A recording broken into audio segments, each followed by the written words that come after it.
Iserona absolutely makes a nurse's life easier. Without Iserona, a nurse has sometimes an hour or 2 hours of additional paperwork that they're doing in terms of writing down on a piece of paper, on charts, on scrubs. We see often an hour or more of time saved per nurse per shift. We don't ever pretend to think that the nurse is going to be eliminated from the job. What we believe is that the nurse repurposes their tasks and they start solving other problems and having more time at the bedside, increasing patient care.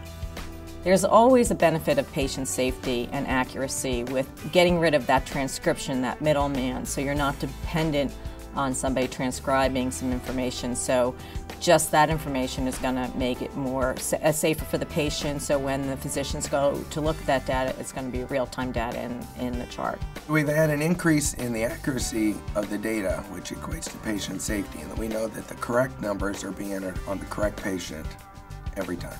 The new workflow made IT the heroes. Not often we get an opportunity to make such a huge difference in the workflow of nurses and to save them time.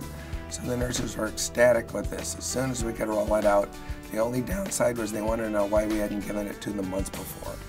From a clinical standpoint, when I work in the emergency department, this is where I get the biggest thrill of being able to do this. Because it makes my job much easier. I can spend more time with the patient as opposed to spending time in the chart. This is for patient safety, and the timeliness of the vital signs being available to clinicians, physicians, and nursing is ultimately what we want to achieve at JRMC, and we are achieving that with Iserona.